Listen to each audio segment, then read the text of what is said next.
اعوذ باللہ من الشیطان الرجیم بسم اللہ الرحمن الرحیم الحمد للہ رب العالمین الرحمن الرحیم مالک یوم الدین ایاک نعبد وایاک نستعین اهدنا الصراط المستقیم صراط الذین انعمت علیہم غیر المغضوب علیہم ولا الضالین آمین رب اشرح لی صدری ویسر لی امری واحلل عقدۃ من لسانی یفقهوا قولی اللهم ربنا الہمنا رشدنا واعذنا من شرور انفسنا اللهم ارنا الحق حقا وارزقنا اتباعه وارنا الباطل باطلا وارزقنا اجتنابه اللهم ربنا يسر لنا امورنا كلها واتمم لنا بالخير وتقبل منا فانك خير المتقبلين آمین یا رب العالمین۔ معزز حاضرین اور محترم خواتین، ہم اللہ کے نام سے اس سال کی نماز تراویح کے ساتھ دورہ ترجمہ قرآن کا آغاز کر رہے ہیں۔ اس سے پہلے میں عرض کر چکا ہوں کہ اب میری عمر بھی کافی ہو چکی ہے، قمری حساب سے 68 برس مکمل ہو چکے ہیں، اور مختلف قسم کے عوارض بھی مجھے لاحق ہیں، اور بہت سے احباب نے اور رفقاء نے مشورہ دیا تھا کہ میں اتنا بڑا بوجھ اپنے ذمہ نہ لوں، لیکن میں نے خالصتاً توکلاً علی اللہ اس کی ہمت کی، اس کا ارادہ کیا، اس کے لیے اہتمام بھی خصوصاً ہوا ہے۔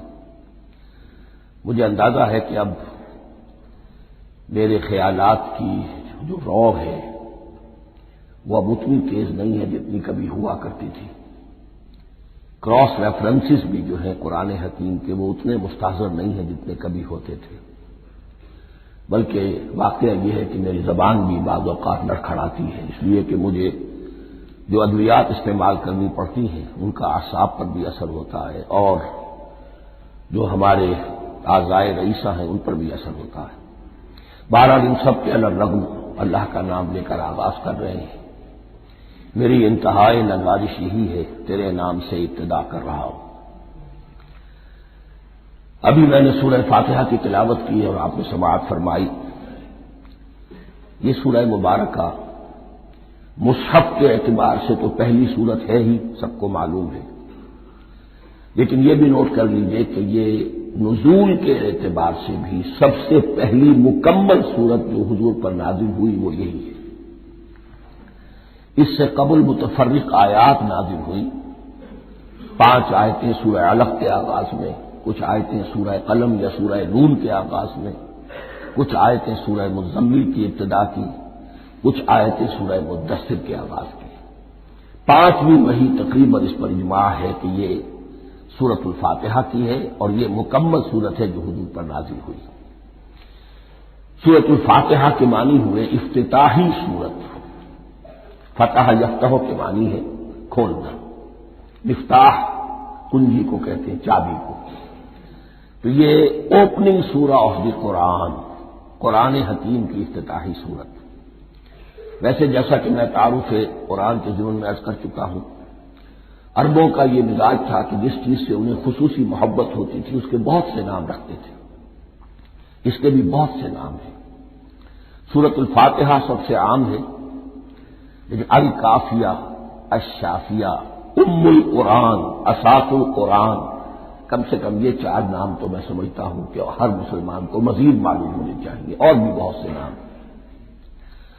اس سورہ مبارکہ کی بالاتفاق و بالاجماع 7 آیتیں ہیں، اگرچہ ان کی ترتیب میں کچھ اختلاف ہے۔ ایک رائے یہ ہے، اور یہ رائے امام شافعی کی بھی ہے اور بصرہ کے جو قراء تھے ان کی بھی ہے، کہ آیت بسم اللہ بھی سورہ فاتحہ میں شامل ہے، اس کا جز ہے، وہ اس کو شامل کر کے پھر 7 آیتیں بناتے ہیں۔ تو آخری جنہیں ہم 2 آیتیں سمجھتے ہیں، صراط الذین انعمت علیہم غیر المغضوب علیہم ولا الضالین، وہ ان کے نزدیک ایک آیت ہے۔ تو گویا کہ نتیجہ یہ نکلا کہ آیتوں کی تعداد 7 ہی رہتی ہے۔ امام ابو حنیفہ رحمۃ اللہ علیہ کا موقف اور کوفے کے جو قراء تھے ان کا بھی موقف یہ ہے کہ آیت بسم اللہ نہ سورہ فاتحہ کا جز ہے نہ کسی اور سورت کا جز ہے، سوائے ایک مقام پر جہاں حضرت سلیمان علیہ السلام کا خط جو ہے نقل ہوا ہے، جنہوں نے ملکہ سبا کو لکھا تھا انہ من سلیمان و انہ بسم اللہ الرحمن الرحیم، تو قرآن کے متن میں صرف اسی جگہ پر یہ آیت شامل سمجھتے ہیں، باقی یہ صرف علامت کے طور پر کہ یہاں سے ایک نئی سورت شروع ہو رہی ہے درج کی گئی ہے۔ اس سورہ مبارکہ کو الصلاح قرار دیا گیا ایک حدیث میں، اس کا جو اسلوب ہے وہ دعا کا ہے، اور دعا کے ساتھ اس کی جو مناسبت ہے اور پھر اسی کی وجہ سے ہماری نماز کا یہ جزو لا ینفک بنا دیا گیا، بلکہ ایک حدیث جو میں آپ کو سناؤں گا اس میں اسی کو نماز قرار دیا گیا، الصلاح یہی ہے۔ ویسے وہ حدیث مبارک موجود ہے لا صلاۃ لمن لم یقرأ بفاتحۃ الکتاب، جو شخص سورہ فاتحہ کی تلاوت نہیں کرتا اس کی کوئی نماز نہیں۔ اس کے حوالے سے بھی ہمارے یہاں دو مسلک ہے، ذکر صرف اس لیے کر رہا ہوں کہ آپ کے علم میں ہو، ان میں کوئی بنیادی فرق نہیں ہے، کسی بھی ایک رائے کا انسان قائل اور حامل ہو سکتا ہے بغیر اس کے کہ دوسرے کو بالکل غلط قرار دے، بلکہ یہ کہ اس کے لیے بھی گنجائش اپنے ذہن میں اور اپنے دل میں رکھے۔ تو ایک رائے یہ ہے کہ یہ میں کیا عرض کر رہا تھا کوئی بھول گیا ہوں،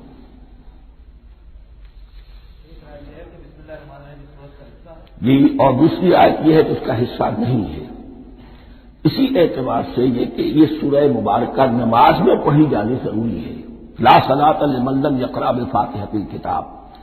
البتہ یہ اختلاف ہے، یہ بات جو میں ذکر کر رہا تھا جو ذہن سے نکل گئی، کہ آیا مقتدی جو ہے امام کے پیچھے کھڑا ہو کر جب نماز پڑھ رہا ہو تو کیا اس صورت میں بھی اس کے لیے لازم ہے کہ سورہ فاتحہ پڑھے؟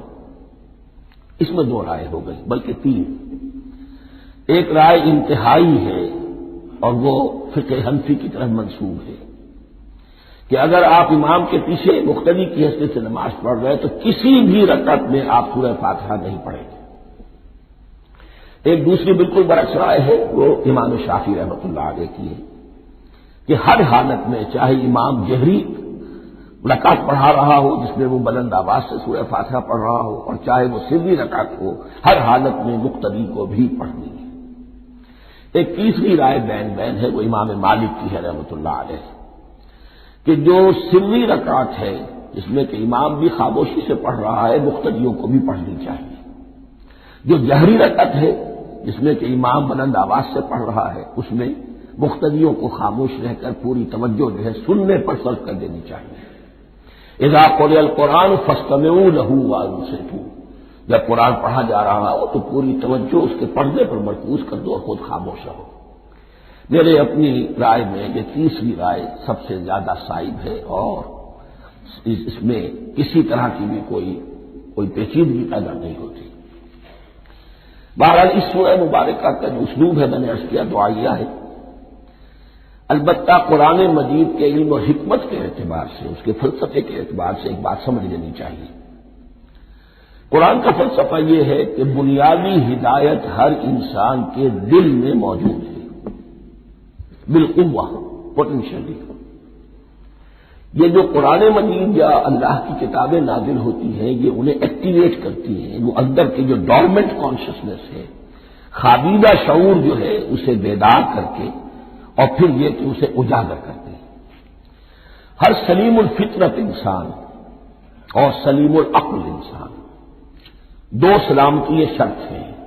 سلیم الفطرت، نیچر پرورٹڈ نہ ہو، فطرت مسخ نہ ہو گئی ہو، عقل سلیم ہو، ان دونوں چیزوں کا نتیجہ یہ نکلتا ہے کہ وہ انسان از خود بغیر کسی وحی کی رہنمائی کے، بغیر کسی نبی کی تعلیم کے سے استفادہ کیے ہوئے از خود بھی کچھ حقائق تک پہنچ جاتا ہے۔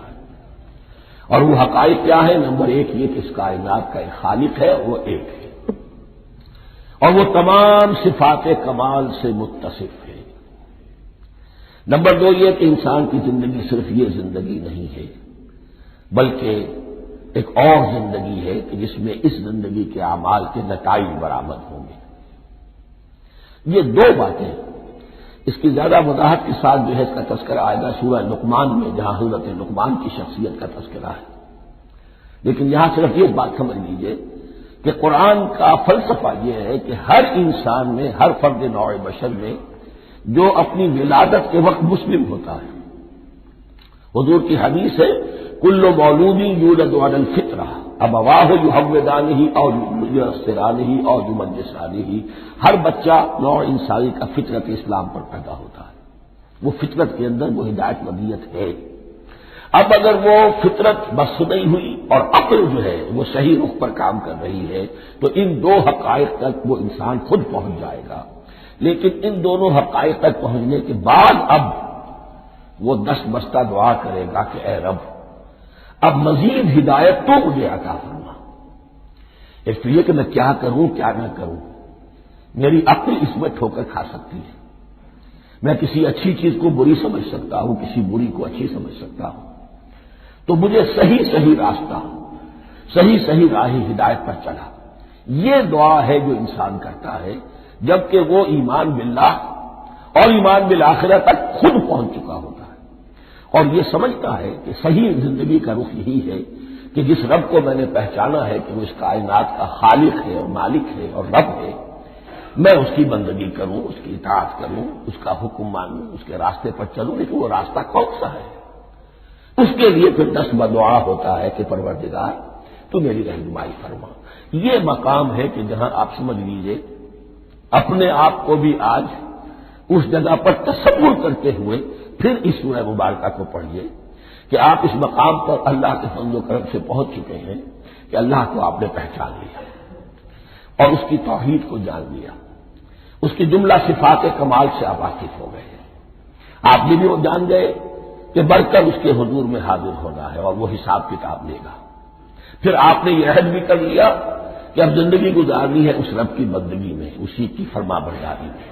اب یہاں کھڑے ہو کر آپ پوچھتے ہیں کہ اللہ مجھے وہ تفصیلی ہدایت عطا فرما، ایسا نہ ہو کہ کبھی میں کسی راستے پر چلتا ہوا کسی پگڈنڈی پر مڑ جاؤں اور وہ تھوڑی سی جو ڈیویشن ہو میرے راستے کی وہ میری عاقبت کو برباد کر دے۔ یک لحظہ غافل گشتم و سر سال راہم دور شد، اس لیے کہ ہوتا یہی ہے سیدھے راستے سے ذرا سی کوئی پگڈنڈی جو ہے تھوڑے سے اینگل پر نکلی ہے، لیکن جب چلتے جائیں گے آپ تو جتنے آگے بڑھیں گے اس پر اس راہ صراط مستقیم سے آپ اتنے ہی زیادہ دور ہوتے چلے جائیں گے۔ یہ ہے قرآن مجید کی حکمت اور فلسفے کے اعتبار سے اس سورہ مبارکہ کا مقام۔ اب آئیے ہم بسم اللہ کرتے ہیں۔ بسم اللہ الرحمن الرحیم، شروع کرتا ہوں میں اللہ کے نام سے جو رحمان اور رحیم ہے۔ اس پر کچھ گفتگو ہو چکی ہے تعارف قرآن کے ضمن میں کہ رحمان اور رحیم دو نام ہیں کہ جو رحمت کے مادے سے نکلتے ہیں۔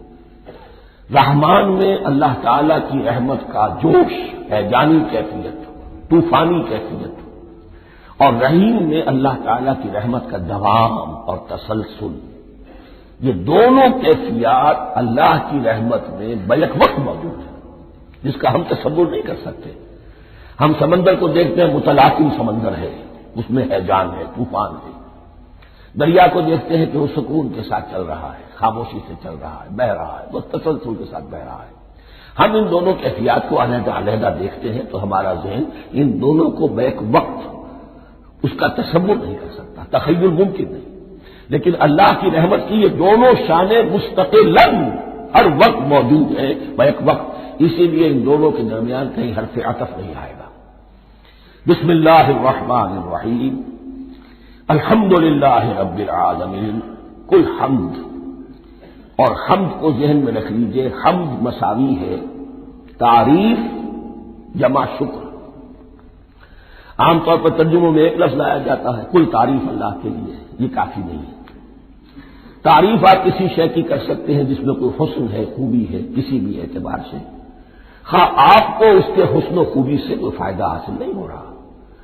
ایک پھول ہے، بہت خوبصورت ہے، بس ٹھیک ہے، خوبصورت ہے، آپ نے کہا تعریف کر دی۔ شکر کرتے ہیں آپ اس شے کا جس سے آپ کو کوئی فائدہ پہنچا ہو، استفادہ ہوا ہو، آپ کی کوئی ضرورت پوری ہوئی ہو، آپ کی کوئی مشکل رفع ہوئی ہو۔ اور آپ دیکھیں گے کہ حمد میں یہ شکر کا پہلو غالب ہے۔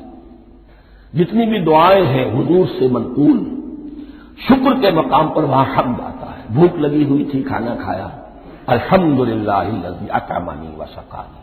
اب یہاں دیکھیے ترجمہ، تعریف نہیں، شکر ہے اس اللہ کا جس نے مجھے کھلایا اور پلایا۔ آپ بیت الخلاء سے باہر آئے، نجاستیں آپ سے دور ہو گئی، طبیعت میں انشراح ہوا، الحمدللہ الذی اذھب عنی الاذی وعافانی۔ وہ شکر ہے اس اللہ کا جس نے اذیت بخشی نے مجھ سے دور کر دی اور مجھے عافیت بخشی۔ تو یہ الحمدللہ رب العالمین اللہ تعالیٰ کا حسن و کمال اور حسن و جمال اپنی جگہ بھی اس انتہا کا ہے کہ جتنی تعریف اس کا حق ہے ہم کر ہی نہیں سکتے، لیکن اس کے احسانات اور انعامات ہم پر اتنے ہیں کہ ہم ان کو بھی گن نہیں سکتے۔ لہذا ایک ہی احساء ہم نے کر دیا الف لام کے ساتھ، الحمدللہ رب العالمین۔ تمام تعریفیں اور کل شکر اللہ کے لیے ہیں کہ جو تمام جہانوں کا پروردگار ہے، رب ہے، مالک ہے۔ رب میں ایک مفہوم ہوتا ہے ربوبیت کا، اور اس میں مفہوم شامل ہوتا ہے تربیت کا، ربیانی صغیرا۔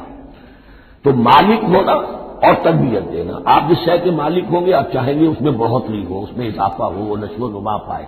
تو یہ دونوں چیزیں آپس میں ایک دوسرے کا جڑی ہوئی ہیں، پروردگار بھی اور مالک بھی۔ عام طور پر عربی میں رب کا لفظ مالک کے لیے آتا ہے، رب البیت، رب الدار، رب المال۔ تو مالک وہاں پر ظاہر بات ہے کہ اس سے مراد کیا ہے؟ مال والا، گھر والا، گھر کا مالک۔ تو کل شکر اور کل تعریف اس اللہ کے لیے ہے جو تمام جہانوں کا مالک بھی ہے اور پروردگار بھی ہے۔ الرحمن الرحیم، رحمان ہے اور رحیم ہے۔ اب دوبارہ اس کی میں وضاحت نہیں کروں گا۔ مالک یوم الدین، یوم دین کا مختار مطلق ہے۔ دین عربی زبان میں کہتے ہیں بدلے کو، دناہم کما دانو، کما تدینو تو دانو، یہ کہاوت ہے۔ جیسے اردو میں ہم کہتے ہیں جیسا کرو گے ویسا بھرو گے، کما تدینو تو دانو، تو یہ ہے بدلہ۔ اس کا بنیادی مفہوم جو ہے وہ بدلہ ہے۔ تو بدلے کا ایک دن ہے جس دن فیصلہ ہوگا کہ کون کیا کما کر لایا ہے، اسے کیا بدلہ ملنا چاہیے۔ آیا اس کا برائیوں کا پلڑا بھاری ہے کہ اسے سزا ملنی چاہیے، یا اس کی حسنات اور نیکیوں کا پلڑا بھاری ہے کہ اسے جزا ملنی چاہیے، اس کا انعام اور اکرام کے ساتھ معاملہ کیا جانا چاہیے۔ وہ ایک دن ہے، اسے ہم یوم القیامہ کہتے ہیں۔ اور لیکن اصل بات بھی یہاں کہی گئی، یعنی ایک جملے میں تین باتوں کا اعتراف ہو رہا ہے۔ بعث بعد الموت، ایک دن آئے گا کہ ہم مرنے کے بعد تمام انسان اٹھا لیے جائیں گے، پھر حساب و کتاب، پھر اللہ کے ہاں حاضری ہوگی اور حساب کتاب ہوگا۔ اور تیسرے یہ کہ اس حساب کتاب کے دن کا مختار مطلق اللہ ہے، یعنی کسی اور کو اپنے ذہن میں سہارا بنا کر آپ زندگی گزاریں کہ وہ مجھے چھڑا لے گا، یا وہ ہستی جو ہے اتنی زوردار ہے کہ وہ مجھے بچا لے گی، اس سے اپنے دل کو، اپنے ذہن کو بالکل پاک کر لیجیے۔ مالک یوم الدین، ایک دوسری جگہ پر قرآن میں آیا ہے، اس روز کوئی پکارنے والا پکارے گا، لمن الملک اليوم للہ الواحد القہار، آج کے دن کس کا اختیار مطلق ہے؟ اور پھر کہا جائے گا اللہ کے لیے، الواحد قہار، جو پوری طرح چھایا ہوا ہے، بس تولی ہے۔ تو مالک یوم الدین، جو جزا و سزا کے دن کا مالک ہے۔ اب یہاں سے کلام ایک رخ بدل رہا ہے۔ ابھی تک تو یہ غائبانہ انداز میں کلام ہو رہا ہے، اللہ سے خطاب نہیں آیا اس میں ابھی۔ الحمدللہ رب العالمین الرحمن الرحیم مالک یوم الدین۔ اب خطاب ایاک نعبد و ایاک نستعین، ہم صرف تیری ہی بندگی کرتے ہیں اور کریں گے، اور ہم صرف تجھ ہی سے مدد مانگتے ہیں اور مانگیں گے۔ یہ ترجمہ میں کیوں کر رہا ہوں کہ یہ فعل مضارع ہے۔ عربی زبان میں فعل مضارع حال اور مستقبل دونوں کو کور کرتا ہے۔ ایاک کا جو ہے مفعول فاعل جو ہے، مفعول جو ہے اس میں ضمیر مفعولی اسے پہلے لا کر حشر کا مضمون پیدا ہو گیا۔ ہم تیری بندگی کرتے ہیں نہیں، ہم تیری ہی بندگی کرتے ہیں اور کریں گے۔ حال میں ترجمہ کیجئے تو یہ اظہار حال ہے، اور مستقبل میں ترجمہ کیجئے تو یہ عہد ہے، قول و قرار ہے، بہت بڑا معاہدہ ہے۔ وَإِيَّاكَ نَسْتَعِينُ، اور صرف تجھی سے مدد مانگتے ہیں اور مانگیں گے۔ اس میں بھی حال کا ترجمہ اظہار حال، اللہ کرے کہ واقعی ہمارا حال وہی ہو، جب ہم یہ الفاظ کہتے ہیں تو واقعتاً ہم اس پر پورے اتر رہے ہوں کہ اسی کی بندگی کر رہے ہوں اور اسی سے ساری استعانت و استمداد کر رہے ہیں۔ جہاں تک مستقبل کا تعلق ہے وہ پھر ایک عہد ہے، اہدنا الصراط المستقیم، یہ مقام وہ آ گیا کہ یہاں تک تو اے پروردگار ہم پہنچ گئے تیرے فضل سے، تیرے کرم سے۔ فطرت سلیمہ بھی تیری عطا کردہ تھی، عقل سلیم بھی تیری ودیعت کردہ تھی، ان دونوں کی روشنی سے ہم یہاں تک تو پہنچ گئے۔ اب ہماری جو ضرورت ہے، احتیاج ہے، وہ کیا ہے؟ اہدنا الصراط المستقیم، ہدایت بخش ہمیں سیدھے راستے کی۔ یہاں دو باتیں سمجھ لیجیے، انفرادی سطح پر انسان کے لیے نہ معلوم کتنے مرحلے آتے ہیں ہر روز کہ جس میں وہ ایک چھٹک کر کھڑا ہو جاتا ہے، یہ کروں یا یہ کروں، دو آلٹرنیٹو سامنے آ رہے ہیں، فیصلہ کرنا مشکل ہو رہا ہے، قدم قدم پر ہدایت کی ضرورت ہے۔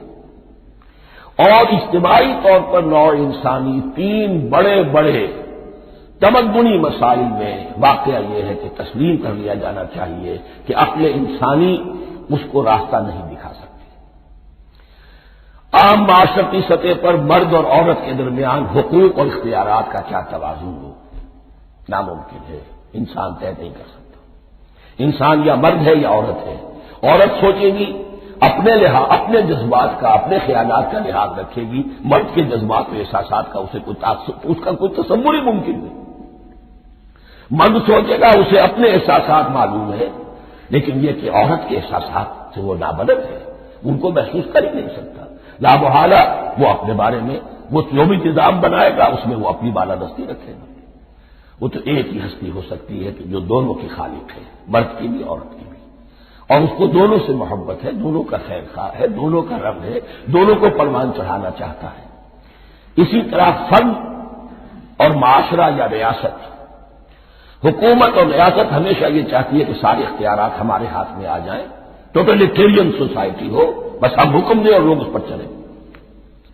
افراد یہ چاہتے نہیں، ہمیں آزادی ہونی چاہیے۔ اب آپ دیکھیے کہ دنیا میں کتنے جھگڑے چلتے ہیں اسی پر، فریڈم فریڈم فریڈم۔ وہ فریڈم واقعتاً اپنی جگہ پر ایک شے ہے، افراد کی آزادی ہونی چاہیے، لیکن افراد کی آزادی اتنی نہ ہو جائے کہ وہ بادر کدھر آزاد ہو جائے، کوئی قانون، کوئی قاعدہ، کوئی اخلاقی کوئی حدود اور قیود جو ہے ان کا پابند نہ رہے۔ تو اب کہاں ہے وہ نقطۂ اعتدال کہ جس میں انسان کی انفرادی آزادی، انفرادی اختیار اور ادھر اجتماعی مصلحتیں جو ہیں ان کو بیلنس کیا جا سکے؟ انسان طے نہیں کر سکتا، صرف اللہ ہی اس کے لیے نظام دے سکتا ہے۔ تیسرا مسئلہ ہے سرمایہ اور محنت، اس میں کیا توازن ہو؟ سرمایہ اور محنت دونوں مل کر کچھ بنا رہے ہیں، کچھ پروڈیوس کر رہے ہیں۔ اب اس میں نفع جو ہوا ہے اس میں سرمایہ کا کتنا حصہ ہونا چاہیے اور لیبر کا کتنا ہونا چاہیے، کون طے کر سکتا ہے؟ اس کے لیے بھی کہ ایسا نہ ہو کہ سرمایہ داری جو ہے آکاش بیل بن کر پورے معاشرے پر چھا جائے اور غریب بیچارہ، مزدور بیچارہ، کاشتکار بیچارہ وہ گویا کہ چکی کے دو پارٹوں میں پس کر رہ جائے، اس کی کوئی حیثیت نہ رہ جائے۔ لیکن یہ کہ دوسری طرف اگر یہ کہ مزدور کا جو حق ہے اس سے زیادہ اس کو دے دیا جائے تو سرمایہ جو ہے وہ سکڑ جائے گا، شائی ہو جائے گا، وہ پھر میدان میں نہیں آئے گا۔ کیا کیا جائے؟ کون سا نقطۂ عدل و اعتدال ہے؟ یہ تین مسائل ایسے ہیں، اہدنا الصراط المستقیم۔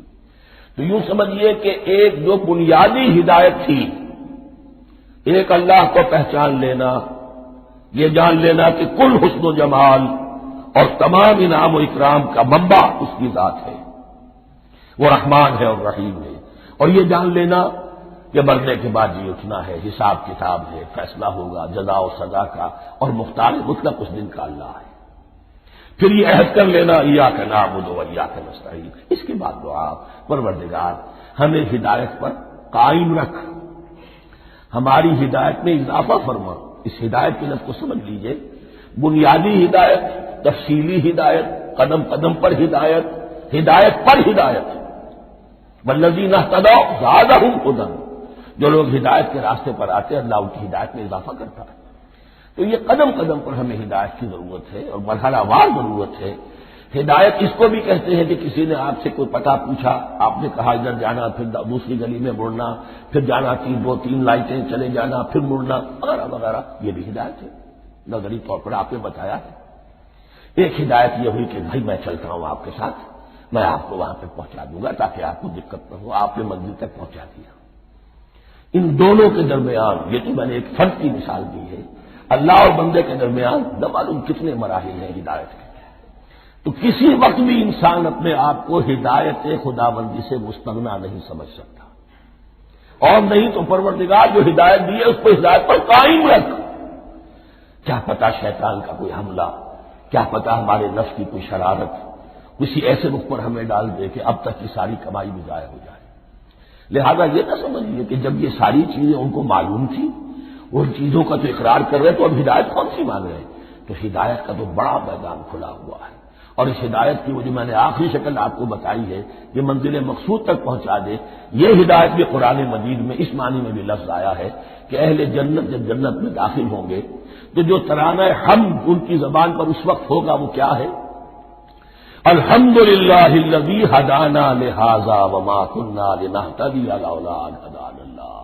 کل شکر اللہ کا جس نے ہمیں یہاں تک پہنچا دیا، ہدایت دی جہاں تک پہنچا دیا، اور ہم ہرگز نہ پہنچ پاتے، ہم ہرگز ہدایت یافتہ نہ ہو سکتے اگر اللہ ہی ہمیں ہدایت نہ دیتا۔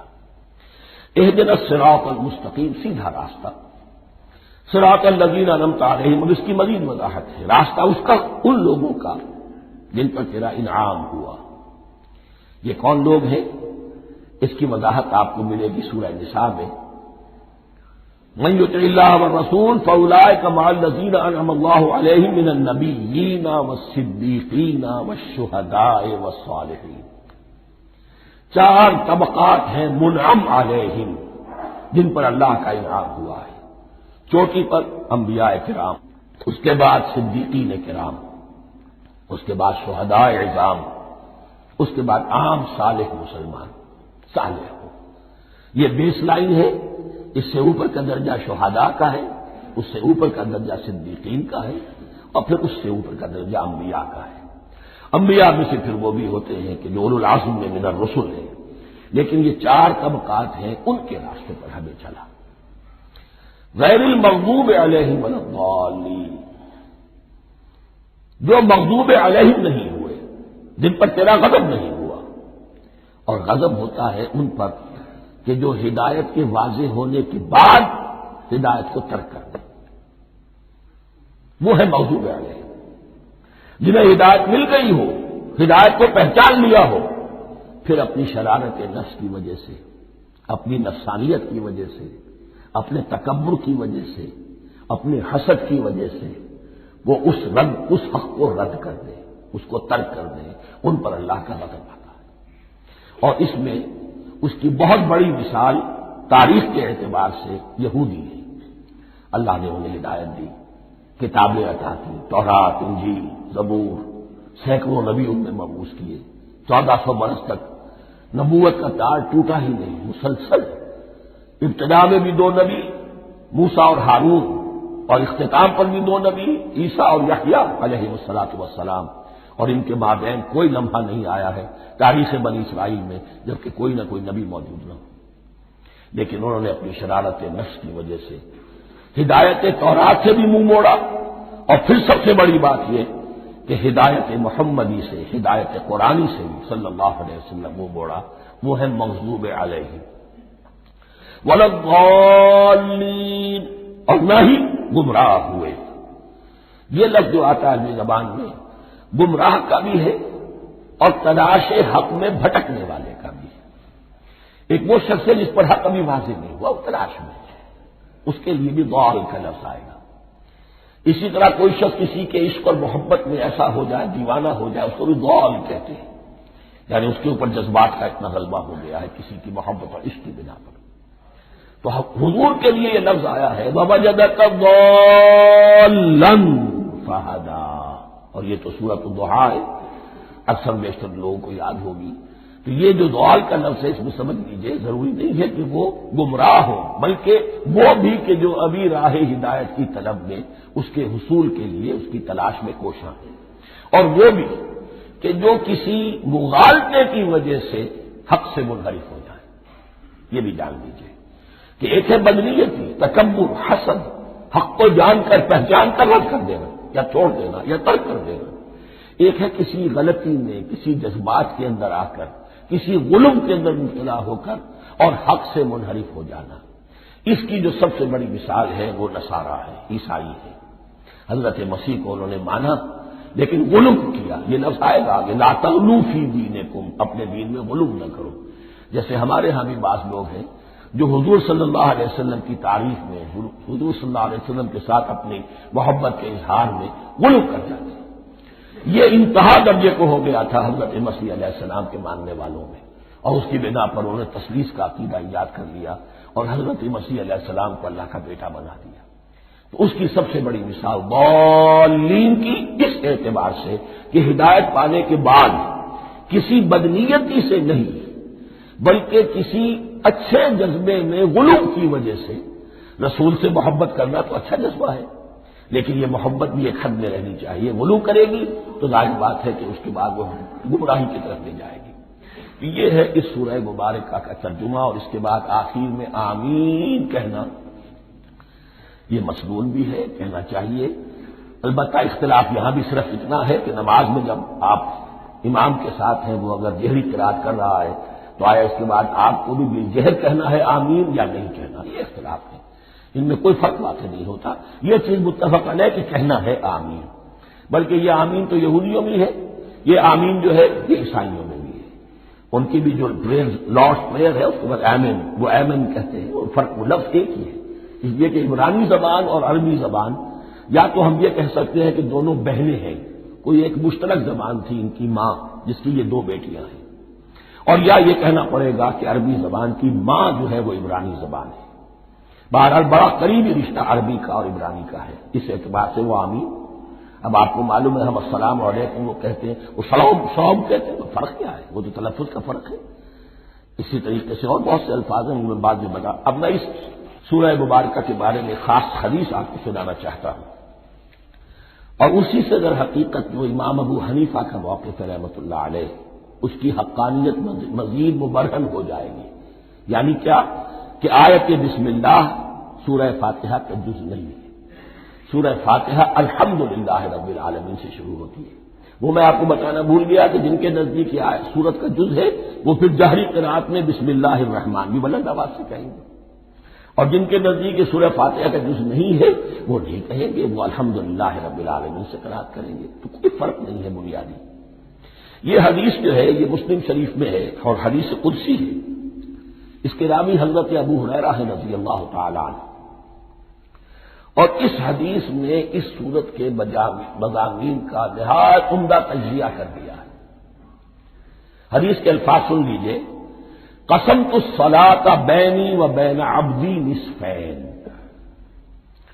اللہ تعالیٰ فرما رہے ہیں، حدیث قدسی ہے، میں نے نماز کو، صلاۃ کو اپنے اور اپنے بندے کے درمیان آدھا آدھا تقسیم کر لیا، فنصفھا لی ونصفھا لعبدی، اس کا نصف جو ہے وہ میرے لیے ہے اور نصف جو ہے وہ میرے بندے کے لیے ہے، ولعبدی ما سأل، اور جو میرے بندے نے مانگا میں اسے دوں گا، میرا وعدہ ہے یا میں نے اسے دیا۔ اس کے بعد اس کی تفصیل آتی ہے، اذا قال العبد، جب بندہ کہتا ہے الحمدللہ رب العالمین، قال اللہ حمدنی عبدی، جب بندہ کہتا ہے الحمدللہ رب العالمین، اللہ فرماتا ہے میرے بندے نے میری حمد کی۔ وَإِذَا قَالَ الرَّحْمَٰنُ الرَّحِيمُ قَالَ اللَّهُ اثْنَىٰ عَلَيَّ عَبْدِي، جب بندہ کہتا ہے الرحمن الرحیم، اللہ فرماتا ہے میرے بندے نے میری ثنا کی۔ وَإِذَا قَالَ مَالِكِ يَوْمِ الدِّينِ قَالَ اللَّهُ تَعَالَىٰ مَجَّدَنِي عَبْدِي، میرے بندے نے میری تمجید بیان کی، میری بزرگی بیان کی۔ اب یہ تین آیتیں ہو گئی، تینوں میں اللہ کی حمد ہے، ثنا ہے، تمجید ہے، یہ تین آیتیں خالص اللہ کے لیے ہو گئی۔ اب چوتھی آیت آئی، ایاک نعبد و ایاک نستعین۔ اس کے بارے میں جب بندہ کہتا ہے اذا قال العبد ایاک نعبد و ایاک نستعین، قال اللہ تعالی ھذا ما بینی و بین عبدی ولعبدی ما سأل، یہ میرے اور میرے بندے کے درمیان ہے۔ یہ تو یوں سمجھیے یہ گرا لگ گئی ہے میرے اور میرے بندے کے مابین۔ اس نے مجھ سے قول و قرار کیا ہے، اس نے میری بندگی کا اعتراف کیا ہے، اس نے تسلیم کیا ہے کہ میری ہی بندگی کرتا ہے اور کرے گا، اور مجھ سے مدد چاہیے۔ ھذا ما بینی و بین عبدی، یہ معاہدہ ہے، معاہدہ دو فریقوں کے مابین ہوتا، یہ میرے اور میرے بندے کے مابین ہے۔ بھلے عبدی ما سأل، اور میں نے اپنے بندے کو دیا جو اس نے مانگا، وہ میری مدد چاہتا ہے، میری مدد اس کے شامل حال رہے گی۔ وَإِذَا قَالَ، اور جب بندہ کہتا ہے اهْدِنَا الصِّرَاطَ الْمُسْتَقِيمَ صِرَاطَ الَّذِينَ أَنْعَمْتَ عَلَيْهِمْ غَيْرِ الْمَغْضُوبِ عَلَيْهِمْ وَلَا الضَّالِّينَ، قال اللہ تعالی ھذا لعبدی ولعبدی ما سأل، یہ تین آیتیں یہ میرے بندے کے لیے، اهْدِنَا الصِّرَاطَ الْمُسْتَقِيمَ، اسی صراط مستقیم کی وضاحت ہے مثبت، صراط الذین انعمت علیہم، اسی صراط مستقیم کی وضاحت ہے منفی انداز میں، غیر المغضوب علیہم ولا الضالین، یہ سب میرے بندے کے لیے ہے اور میں نے اپنے بندے کو دیا جو اس نے مانگا۔ اس کو میں نے ایک مرتبہ یہ ترازو کی شکل میں اس کو لکھوایا تھا۔ دیکھیے یہ ایاک نعبد و ایاک نستعین، یہ ہے وہ ترازی کی وہ ڈنڈ ہوئی، واو جو ہے ایاک نعبد و ایاک نستعین، واو جو ہے گویا کہ وہ مٹھ ہے جس سے کہ ترازو کو پکڑا جاتا ہے۔ ادھر ایک پلڑا ہے جس کی تین آیتیں ہیں، الحمدللہ رب العالمین الرحمن الرحیم مالک یوم الدین۔ اس کا نتیجہ کیا نکلا؟ ایاک نعبد۔ آپ نے شاید یہ سنا بھی ہو، ایک بہت ہی عمدہ قرات کا جو ریکارڈ ہے قاری عبدالباسط عبدالصمد کا، وہ یہیں سے چل کر سورہ فاتحہ کی قرات کر کے ایاک نعبد پر آ کر رکتا ہے، الحمدللہ رب العالمین الرحمن الرحیم مالک یوم الدین ایاک نعبد۔ گویا کہ یہاں یہ صورت بالکل ہاف ہو گئی ہے، تین آیتوں میں اللہ کی حمد ہے، ثنا ہے، تمجید ہے، جس کا نتیجہ ہم تیری ہی بندگی کرتے ہیں، تیری ہی اطاعت کریں گے۔ لیکن اب اس کے بعد سوال ایاک نستعین، اسی کی جو استعانت کیا درکار ہے ہمیں؟ ہدایت۔ ہدایت سب سے بڑی استعانت ہے، ہدایت ہی تو سب سے بڑی مدد ہے۔ اهدنا الصراط المستقیم صراط الذین انعمت علیہم غیر المغضوب علیہم ولا الضالین، یہ ایاک نستعین کے حکم کے ساتھ یہ تین آیتیں آ گئیں، اهدنا الصراط المستقیم صراط الذین انعمت علیہم غیر المغضوب علیہم ولا الضالین، قسمت الصلاۃ بینی و بین عبدی نصفین فنصفها لی ونصفها لعبدی ولعبدی ما سأل۔ اللہ تعالیٰ اس سورہ فاتحہ کا جو اصل مفہوم ہے وہ بھی ہمارے ذہنوں پر، ہمارے شعور کی سطح پر اسے اجاگر کیے رکھے، ہمیں توفیق دے کہ جب بھی پڑھیں جب بھی سنیں تو وہ کیفیت اگر ہو جائے، اس لیے کہ ایک حدیث ہے کہ الصلاۃ معراج المومنین، نماز تو اہل ایمان کے حق میں معراج کے درجے میں ہے۔ اس حوالے سے ہم یہ سمجھ سکتے ہیں کہ کوئی وقت ایسا آ سکتا ہے کہ انسان کو واقعتاً، روح انسانی واقعتاً اللہ کے یہ جواب سنے، انہونی بات نہیں ہے۔ ہوتا ہے خطاب آخر، اٹھتا ہے حجاب آخر، کرتے ہیں خطاب آخر، یہ تو ہوتا ہے۔ مخاطبہ الہی تو میں نے عرض کیا کہ ثابت ہے، مخاطبہ، محادث اور تحدیث اللہ بندوں سے کلام کرتا ہے۔ بارک اللہ لی و لکم فی القرآن العظیم ونفعنی و ایاکم بالآیات والذکر الحکیم۔